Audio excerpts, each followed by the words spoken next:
Dear students, I hope that you have gone through my previous audio and video lectures. Now I am with you a different topic for you, that is on organic farming and the sustainability of Indian agriculture, which is in the paper Indian Economic Policy of MA Economics of 4th semester. You know, Indian agriculture is faced with many challenges. On the one hand, there is fragmentation of land holding, that is due to population pressure and family divisions. On the other hand, there is pressure due to urbanization and industrialization. You know, land is a fixed factor of a production, but you can say land for agriculture is actually a declining factor of production. So the challenge is obviously is how to increase productivity in Indian agriculture. In our pursuit to increase productivity, what we have done, we have become increasingly dependent on modern implements and inputs. Modern implements like tractor, power tiller, and all agricultural machineries. And modern inputs means high yielding variety seeds, chemical fertilizers, pesticides, and so on. You know, the Green Revolution in India, which was wrought in 1960s, late 1960s and early 1970s, is actually a result of dependence on these modern inputs and implements, ably supported by some government schemes like incentivizing irrigation and giving some subsidies to farmers, all these things. We know Green Revolution was the need of that hour. India was heavily depending on food grain imports, and there was a war situation, 1962 wars, 1965 wars, the country was engaged in wars, and that was quite vulnerable situation for the countrymen. 1966 to 69, those 3 years were having majority of droughts. So that was the need of the hour. We needed the Green Revolution badly. And Green Revolution had some positive outcomes. What are the positive outcomes? The biggest one is food security. India could escape from the umbilical cord of depending on food grains. A country should not depend on food grains, it should raise its own. And a country like India should never depend on imports to feed its teeming millions. So we could achieve food security. You know, during the time of independence, our food grain production was just around 51 million tons, which could rise to around 150 million tons by 1980s. And that was the miracle of this revolution. Food security. And what else? There are also some other benefits like, the Green Revolution in agriculture led to some kind of industrialization. When farmers used tractor industry developed. Farmers used chemical fertilizers and pesticides. So those chemical industries developed. A market was created for many modern agricultural inputs, which are actually industrial outputs. That's fine. So some employment was also generated in secondary sector. Farmers' income increased. Of course, there are questions. That increase led to some kind of egalitarianism in agriculture, or that that resulted in some kind of inequity in the distribution of farm income. So agricultural researchers debate and they differ on this particular aspect. But one important happening which was not discussed till 2000, early 2000, was the unsustainability of the agricultural system, that is on the negative side. What is that actually? A huge dependence on modern inputs, chemical fertilizers, that resulted in some kind of contamination of groundwater. Used pesticides and chemical fertilizers increasingly. Water bodies polluted, groundwater became contaminated. Then these high yielding seed fertilizer, whatever you say, the new technology in agriculture, was actually hugely water dependent. So over exploitation of water became the rule of the new age technology. And water is not available as per our demand. Water is not just needed for agriculture. There are competing uses. There are competing uses for water. So what happened then? Why I'm talking that agricultural system has become unsustainable? And I am not the only person who is talking about this. This is now a matter of a serious thought at the highest level. Why? Because of the following reasons. India, has the largest area of irrigated land in the globe. We have 55 million hectares of irrigated land. That is larger than that of China, larger than that of Australia, larger than that of Brazil. So if we have so much of irrigated land, our production should be obviously higher, but it is not the case. We are not counted as one of the high productive countries. But what is worrisome? It is worrisome that 1/3 of our irrigated land has already been degraded.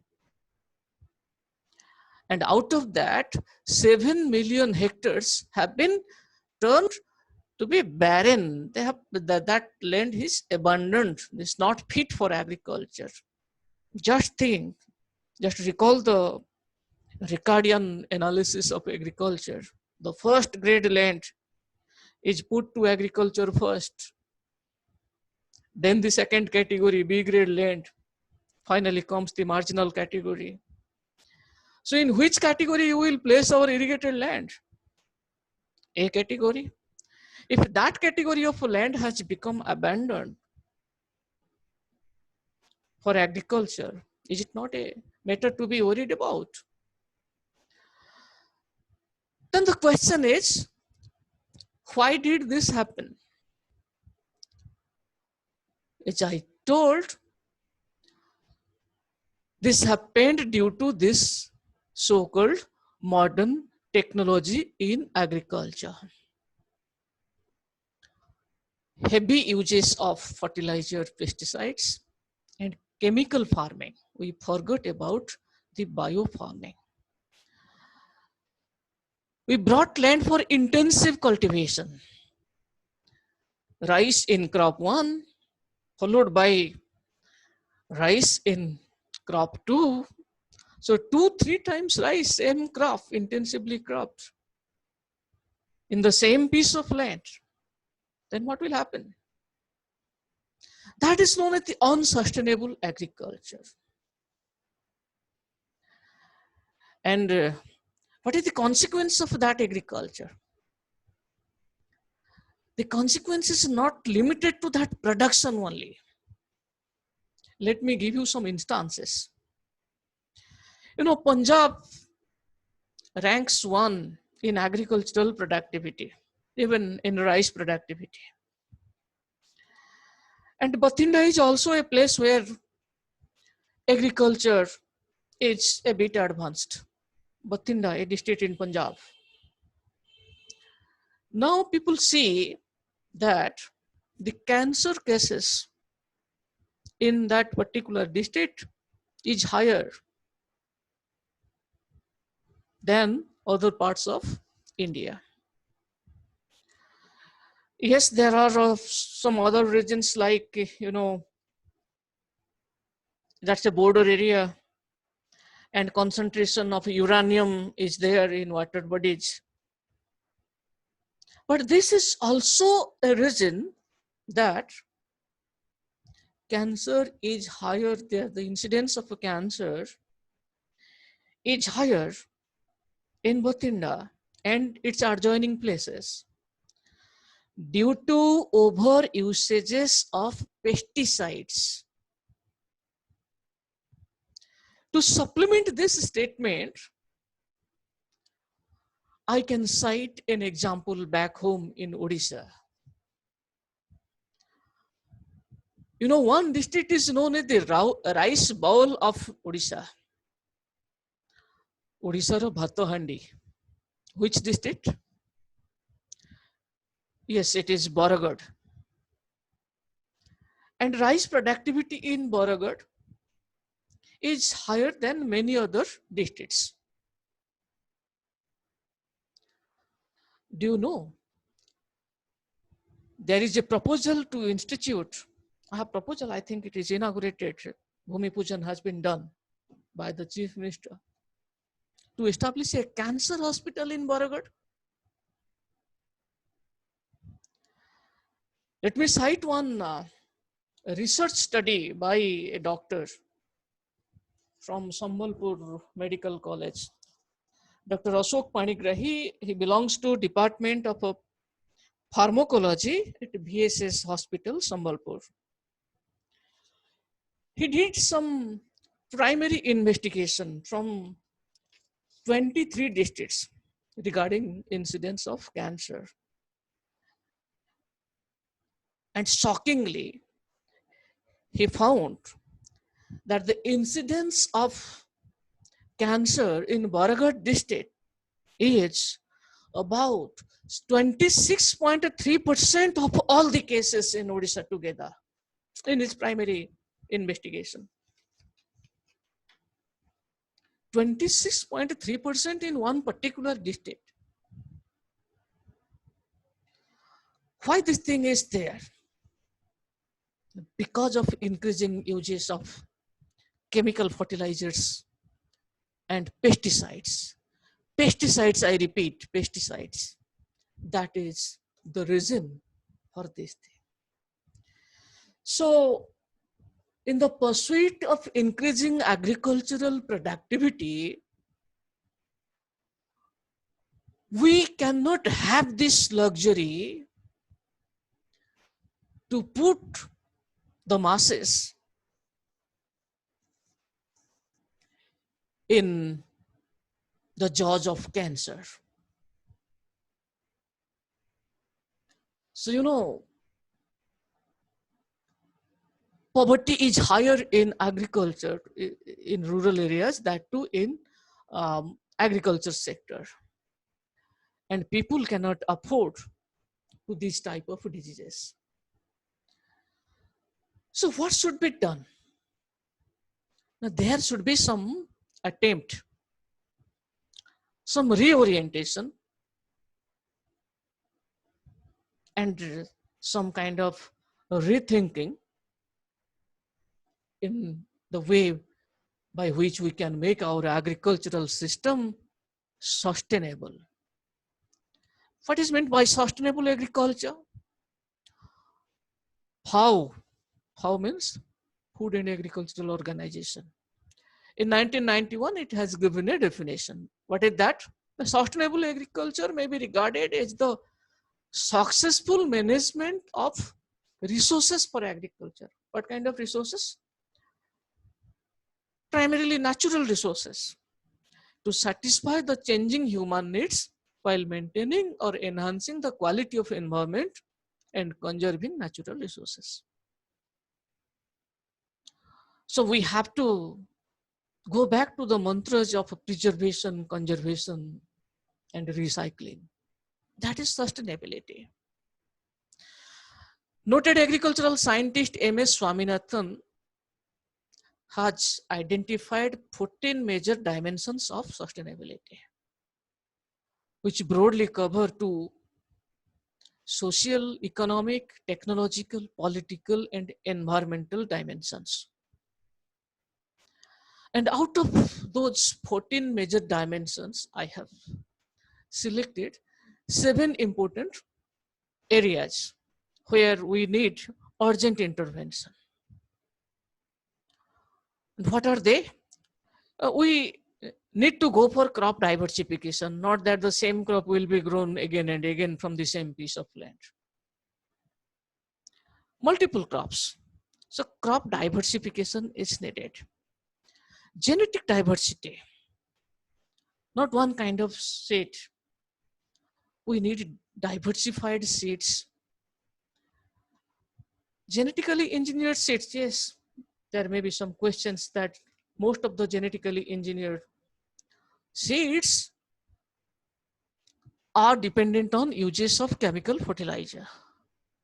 So we need some different kind of genetical engineering.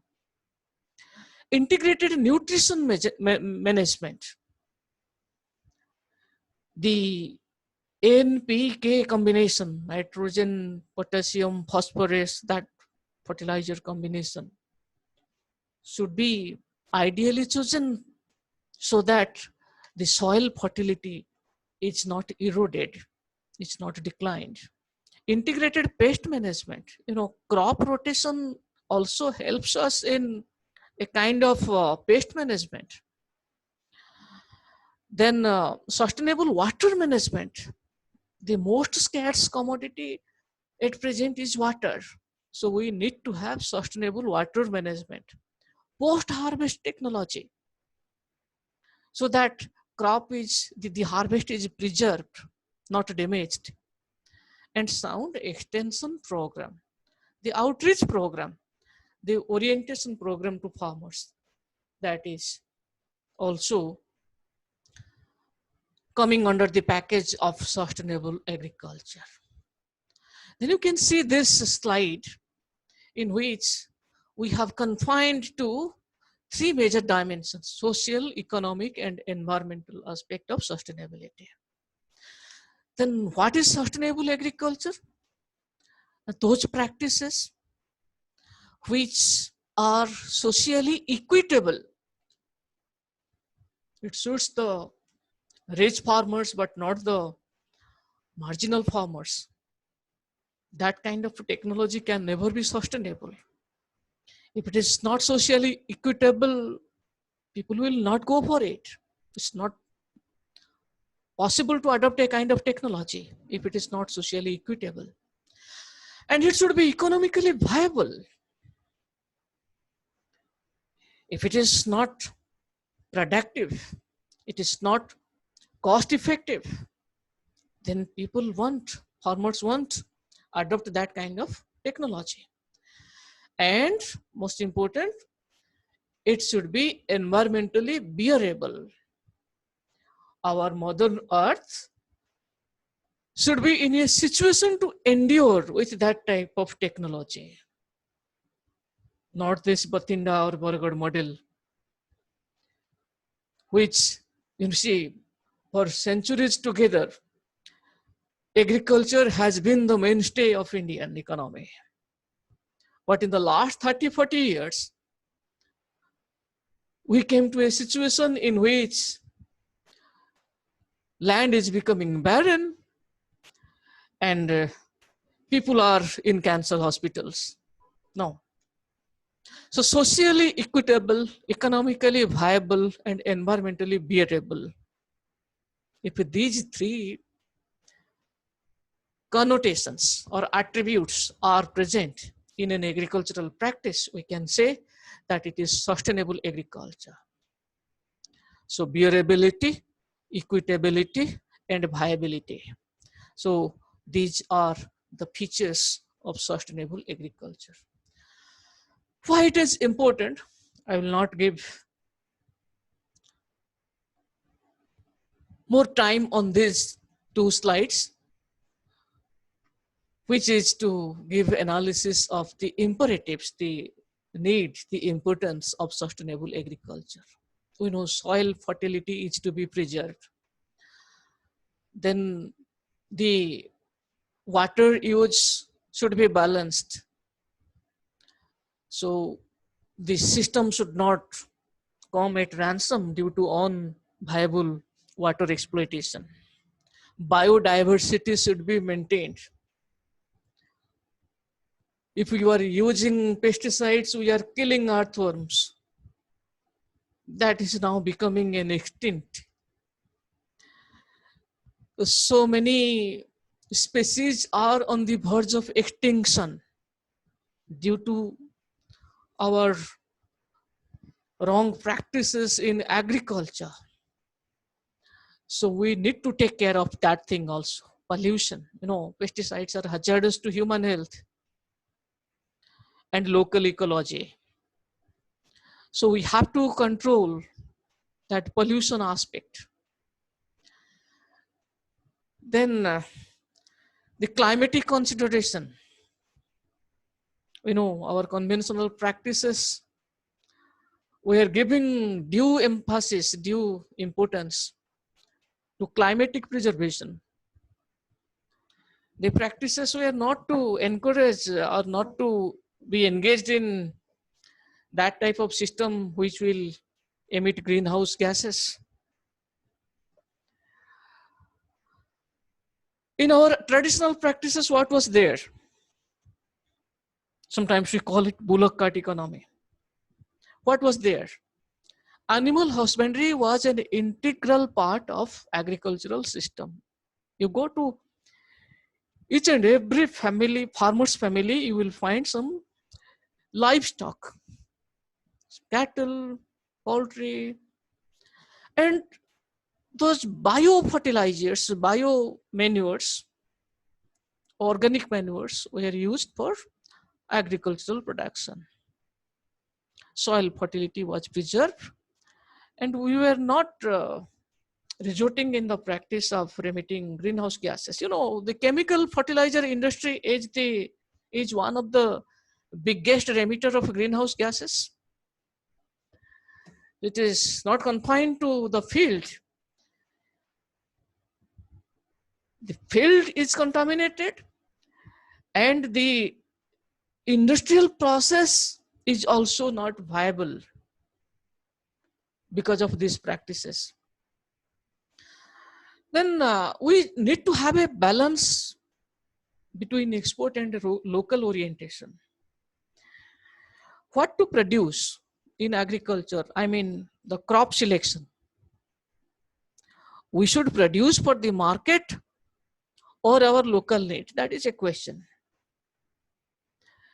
The modern agriculture, especially the post-GATT agriculture, the WTO-led agriculture, tells one thing, that all production should be for market. There will be increasing marketization of agriculture. So market means if we are getting more return, we will produce that, otherwise not. But what are the local needs should be taken into consideration. You can raise a question here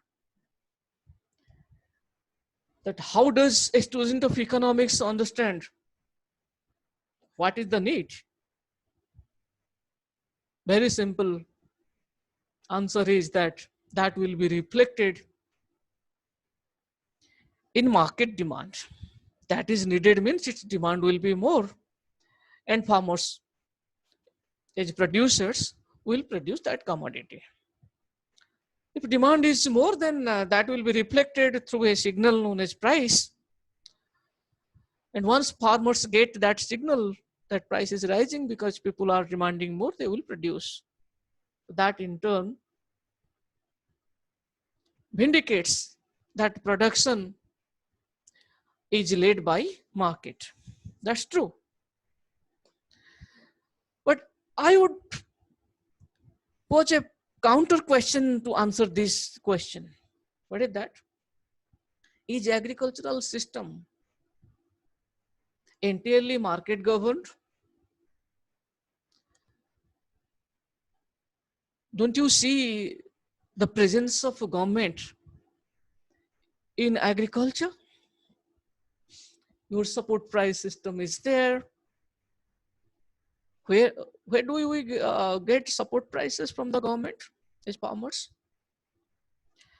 In major staples like rice, wheat, and all these coarse cereals,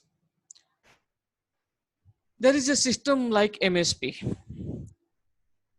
Why it is limited to a few crops, not on all crops? Now, what are these few crops? These are the major staples. Therefore, there should not be shortage of supply of these commodities. So the government, in order to incentivize farmers, resort to this kind of support pricing policy. That means these commodities are locally needed. Therefore, the incentive is in vogue. So the government also gives some policy incentive for local production. And that should be. So when we go for organic farming, uh, that's a way by which we can go for sustainable agriculture. Local orientation will also be there, as well as there will be pursuit to get more earning through exports. Then indebtedness is also a feature of modern agriculture. Farmer suicides, farmer indebtedness. So these cases are on the rise. Why these cases are rising? Because the cost of production in agriculture has increased like anything. You know, earlier farmers had the facility of preserving seed for the next crop. Now that practice is gone. You have to buy seeds from government or from market. You have to buy fertilizer, you have to buy pesticide, you have to buy seed, you have to hire implements. Entire agricultural machinery is now market linked, where the cost of production is not in the control of the farmer. So that has increased the dependency of farmers, especially the small and marginal farmers, on market, on government. Farmer आम farmer को अन्नदाता कहते अन्नदाता कहा ऊपर निर्भर करती नहीं. That farm practice was more or less an independent practice. Farmers were not depending on others. Others were depending. But there has been a reversal of all this. So risk is rising, then people are fed up of this system, so they are searching for some kind of organic food. So if we go for some organic products in agriculture, then there are certain new markets. Okay, so that is also giving a case for this organic farming, which is otherwise known as a major mechanism to usher in sustainable agriculture. Employment opportunity is there, that organic agriculture is not capital intensive like modern so-called chemical agriculture. Then inclusiveness, once it is labor intensive, then you can give job to so many and they will get income. So inclusiveness and the political unrest that which we are noticing can be receded to some extent. The the the gulf between haves and have-nots now can be minimized to some extent, reduced to some extent. So the unrest situation can also be addressed by this um, uh, organic practices. These are the points you can take note of, that local acceptance is more for the so-called organic agriculture. You go and get a survey of farmers, you ask them questions, what was their practice and what is the new practice, why have they discarded the traditional practices. When I am talking of organic farming, please do not make it synonymous to that traditional farming. Even in that traditional farming, we needed some improvement because that is no longer viable as far as productivity is concerned. Organic farming is not exactly that traditional farming. I asked um, an activist who is devoted to organic farming, Mr. Notabar Sadeng, an octogenarian farmer. His age would be around, I think, 87 or 88. I asked, sir, what do you mean by this organic farming? He told, very simple, it is desi chaso. Desi chaso. So probably that traditional agriculture um, is the meaning. But exactly, he tried to simplify it, but organic farming is not exactly that traditional farming. But certainly it makes use of the indigenous knowledge, which is one of our biggest capitals. And we of late have got the impression that um, traditional means backward, indigenous knowledge means backward knowledge like that, but it is not exactly the case. Then women can also be involved in this kind of a cropping pattern, cropping practices. Then food security, nutritious food, then participation, all these are also um, some of the features of this uh, refined traditional agriculture known as organic agriculture. So that we also call as sustainable farming. So what is there? What should be taken into consideration when we go for a paradigm shift in the present agricultural system? That pest management, if we can control the emergence of a pest, then use of pesticides can also be controlled. I asked Mr. Sadangi that mm, in wild variety crops, HYV crops, you know, pest attack is a common phenomenon. Then you say that in organic agriculture it is not there. Why the difference? He said the practice itself makes a difference. In organic farming, we don't use that variety of a seed which cannot tolerate this kind of attacks. And in traditional crops, this pest will not be formed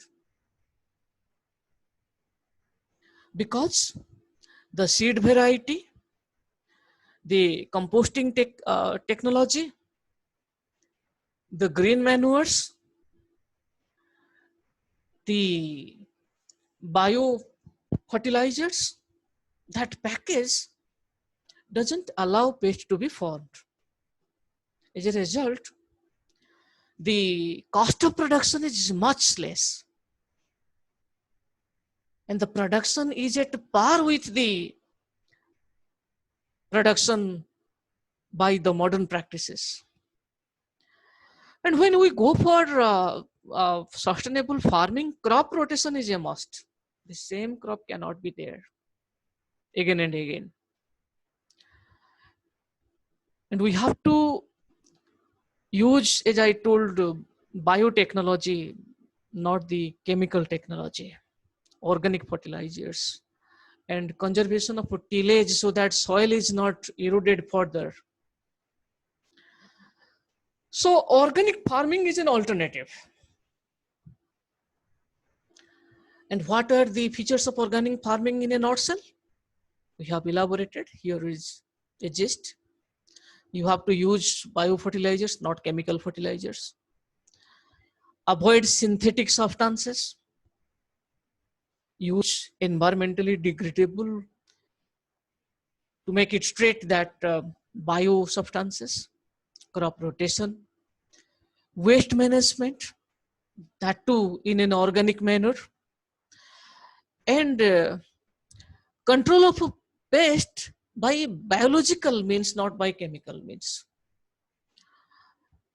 Then effectiveness of organic farming. Is it effective? What kind of effectiveness? Environmental effectiveness or cost effectiveness? The answer is both.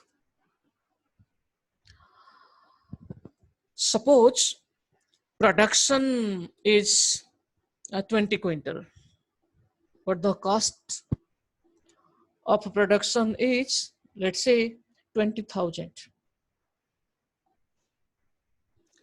And in another crop, production is not exactly 20 quintal.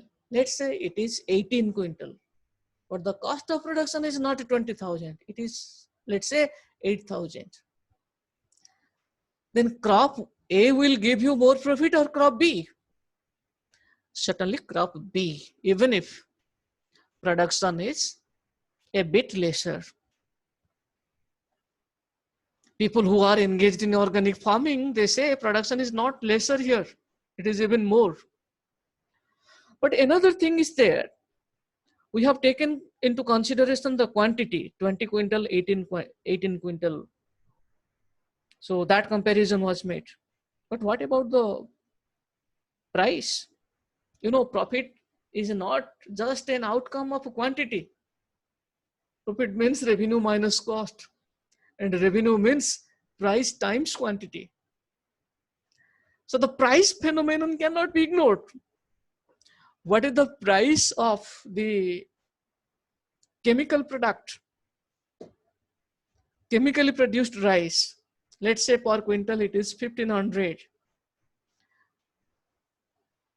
Is the same price is offered for, do you believe that the same price is the same for the organic product? Certainly not. The market price for organic food is much higher than that of the chemically produced agricultural output. So if you take that factor into consideration, then the revenue from the organic crop is likely to be higher than that of the HYB products. So cost effectiveness is also higher. So here you see Some highlighted points of the advantages of organic farming: that it needs low investment, reduced input cost, better quality foodstuff, high demand. Obviously, if you are offered two different products and you are said that this is good A, which is chemically produced, and this is good B, which is organic, your preference will be for what? For the organic food. So there is higher demand and even willingness to pay for organic products. So there is growing market opportunities. Ecological benefits are there, and these varieties of crops are drought resistant crops. Even you can raise these crops in wetland uh, as well as in dry land. So, uh, you know, uh, uh, in a state like Odisha, the irrigation potential created is just about 45%. That is the potential created. But if you see irrigation intensity, it is much lesser, maybe around 35%. That means about 65% of our arable land is not irrigated. So we have a dry land agriculture. So we need that kind of seed variety which would fit to the dry land agriculture. Certainly the HYB seed is not fit. So organic crops can also fit to dry land agriculture. Then how is it done? This diagram gives you some explanation. You have to process the soil, right soil for cultivation at the right time. You know, that is the beginning of the agricultural practice. Then careful use of water resources. Then animal husbandry of a better quality animals. The traditional variety, not the hybrid variety. So that is there. And I came to know that 2 cows can help you cultivating around 5 acres of land if the manures are processed organically. So good quality animal husbandry, that is also a requirement. Then using natural pesticides. It is not that the pesticides will not be used at all, but those pesticides will not be chemical pesticides, that those will be natural pesticides. Recycled crop waste. You see, what is happening at present?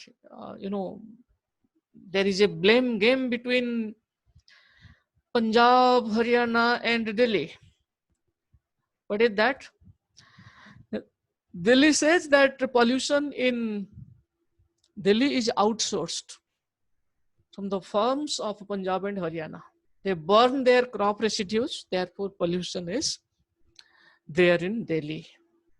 It is very adjacent to those 2 states. Then the question is, why do we burn the crop residues? Can't we reuse those residues? If you belong to farmer's family, you know the crop residues are used as fodder for animals. धान चाष रे जो नड़ा बाहरे गोरु गाई मान को खाइबा को दिया जाए. So there is a kind of linkage between agriculture and animal husbandry. We use that. Otherwise, we recycle it. That can be used as manures by doing some kind of composting. That is not that simply you burn, carbon dioxide emission is that increases. No, that is not a sustainable practice. But why it is done? You can find your own answer why it is done. In Odisha also it is being increasingly done. People are burning their crop residues on the land itself. What happens to the you know, germs like your um, earthworms in land or die. Anyway, then green manures are to be used.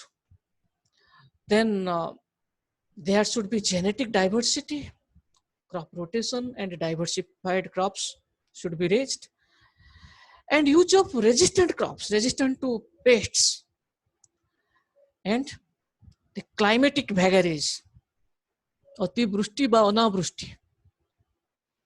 If that thing happens, your crop should survive.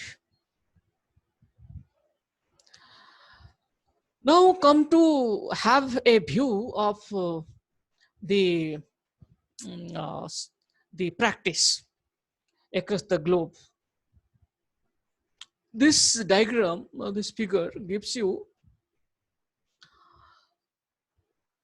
a kind of historygram of practice of organic farming, organic agricultural land that is on the rise. In 1999, it was almost nil, 0.3%, and now it is 1.4%. Very sluggish rise. Still, over 98% of our land is under chemical farming. But one thing is clear, that the preference for organic food is rising. The awareness is also rising. Therefore, although this rise is sluggish, but still you see an upward trend in the area put for organic agriculture. Then if you see the global practices, here is a division by regions. Oceania occupies the top slot. Oceania means your Australia, New Zealand, those countries are there. What is the case of South Asia? Asia as a whole, you know, Asia is the largest continent, but just 8% of our land, or I think this is of product. So 8% of organic products is from Asia.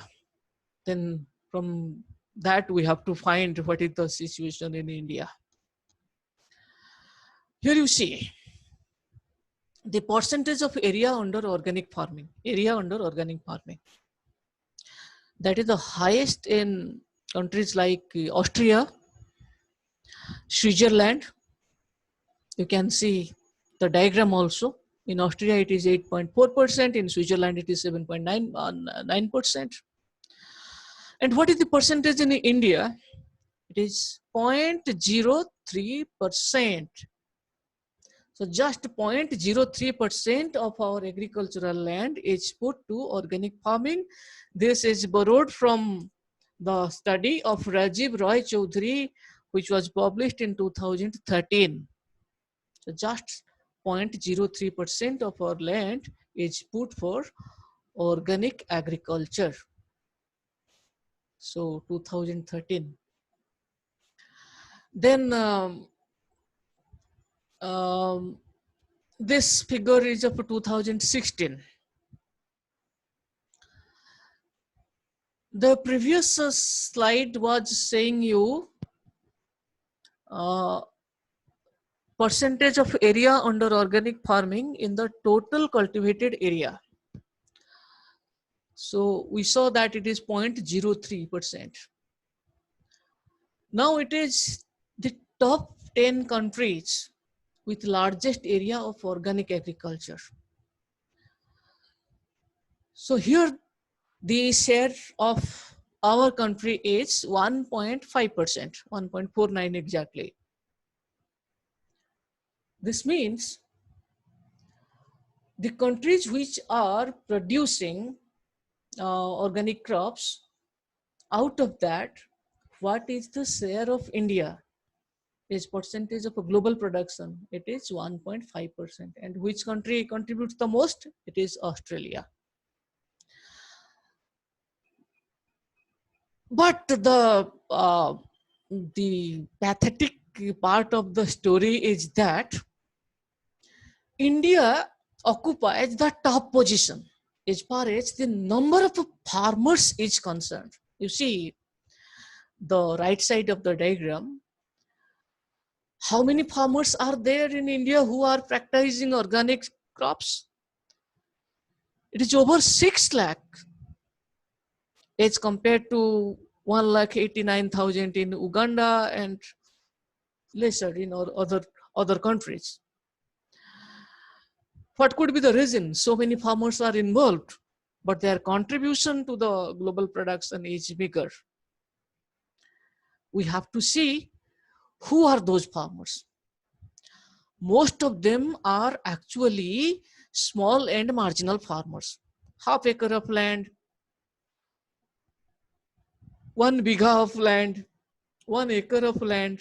Out of that, a part is devoted for organic crop. So the number is there, but the total area is not much. Then what are the states? You see, in Andhra Pradesh, we have 12,000 hectares of land under organic crops.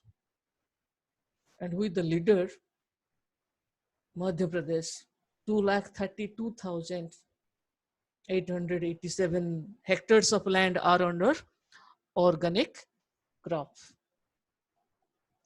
And what is the share, what is the position of Odisha? In Odisha, about 50,000 hectares of land that is put for organic farming. And in India, it is 7,23,000.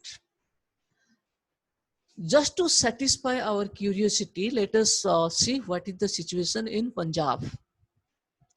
In Punjab, see serial number 21, just 1,500 hectares of land. Another advanced state, West Bengal, advanced means advanced in agriculture, just 96 hectares of land for organic crop. Similarly, we can search what is there in Haryana. So, where is Haryana? Yes, here, serial number 9. This is just 3,800 hectares of land. So, the urban states, agriculturally urban states, are not actually engaged in organic farming because the conventional wisdom is that chemical farming is yielding. So that will increase your productivity and profitability. This notion needs to be revisited at least. I do not say it should be changed. Who am I or who are you to say it should be changed? But a new situation is emerging. I have cited the Bathinda example, and in Odisha case, Bargarh example. The longer term perspectives should also be assessed while making crop decisions. Then why is organic farming not entrenching as we are expecting or we are wishing for? You see, here is an example which will give some answer. See, I have not mentioned here rice, wheat production. Some select vegetables are there in this table. So how much area is devoted, area in hectares? It is about 2,92,000 hectares of land in India altogether is devoted for organic farming. And we have taken some vegetables like okra. Okra means lady's finger, bhendi, brinjal, capsicum, chili, tomato. These are, widely used vegetables. What has happened in 2017? Whatever was the growth rate of yield that declined in 2018 You see, yield, see the green letter figures in 2017, say okra production was, this is in quintal, 2,500, no, sorry, tons, 2,553 tons. That declined in 2018. So there has been change, and change in the negative way. Why this thing happened? This happened due to occurrence of a flood and other natural calamities during the main crop seasons. So the experimentation has not given confidence to farmers whether the organic practices uh, will help us escape from the vagaries of monsoon or some kind of market fluctuations. Therefore, uh, that has not been tried in some substantive way. So we need to have some intervention actually. You know, in agriculture, most of the decisions are driven by the government. Farmers do not have control on the circumstances. Rain is not under the control of the farmer, but certainly government can facilitate it by providing irrigation. Similarly, crop loss, that is not at the hand of the farmer. The government can do something by giving credit facility and insurance facility, insurance coverage. So agriculture to a large extent depends on government action. So what are the government schemes at present for organic farming especially? You know, we have Rashtriya Krishi Vikas Yojana, RKVY. We have another scheme known as National Mission for Sustainable Agriculture, in which 100% assistance by the state governments would be given for setting of mechanization of fruits and vegetable wastes. So this is for waste management. If you are doing something like that, then government support will be there. And quality control lab would also be supported by the government. And farmers will also be supported for the initial 3 years if they take this, a shift in their decision that they will go for organic farming. You know why 3 years? Because the first 3 years is quite unyielding. I'm not saying risky. When you are shifting from chemical farming to organic farming, the first 3 years is risky. Your land, your soil is accustomed to some kind of practices, and suddenly you are making a shift, and that needs some gestation time to be conducive for organic farm crops. Therefore, understanding that phenomenon, government has come out with a scheme that 20,000 rupees will be given for to farmers. We have to see this is per acre or per hectare for the initial 3 years.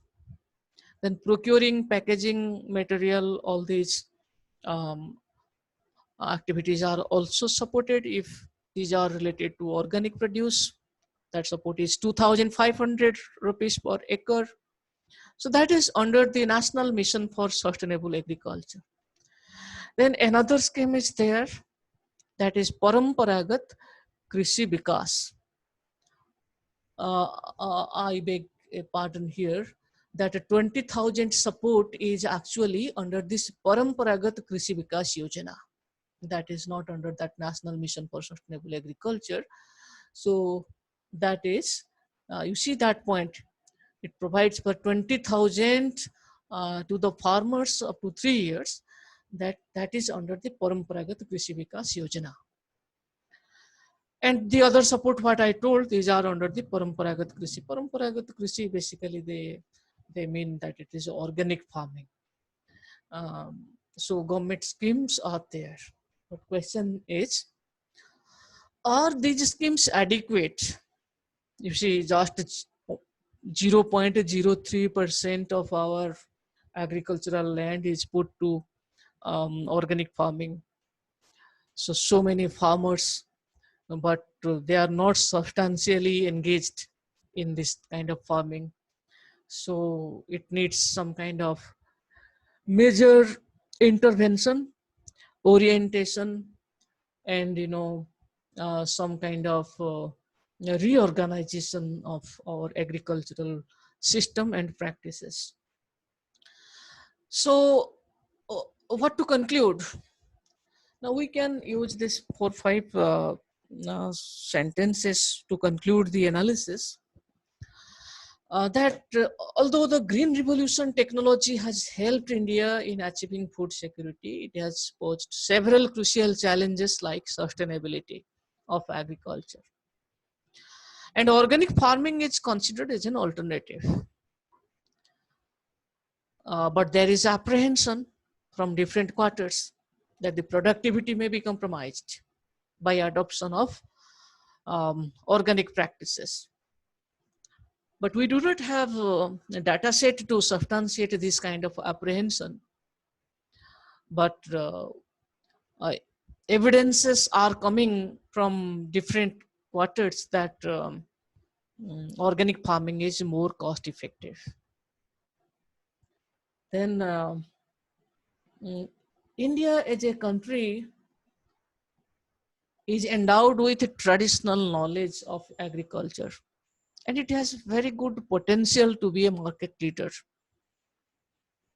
But unfortunately, the country has not fared well thus far because it has not been mainstreamed. That is a point to ponder over. So government action is needed. Government has to take some serious measures. All sort of initiatives should be promoted to promote organic farming. Educated people are coming to this field, even by leaving their jobs at multinational corporations. This year, Professor Radha Mohan got Padma Shri. What is his contribution, basic contribution for which he is recognized? That's due to his involvement in organic farming in Nayagarh district. Sambhav organization is there. He and his daughter both are engaged there, and both have got Padma Shri this year. And Kamalama from Undivided Koraput also got Padma Shri last year. Daitari Naik got Padma Shri. These people are involved in traditional agriculture, some kind of organic farming. That means government is giving signal, government is giving more recognition to this field. But the surrounding should change, the circumstance should change, the orientation should change in that way. So in this lecture, I tried to give you some picture, but many more things can be um, analyzed and brought to our discussion. So whenever you come across any material like this from newspaper, from agricultural journals, from mainstream economic tabloids, you should have an eye on this crucial aspect. This is need of the hour. So with this, I stop here. Thank you. Thank you, dear students. So do concentrate on your study. Be engaged academically. And of course, you have to take care of your health. Thank you. Bye bye.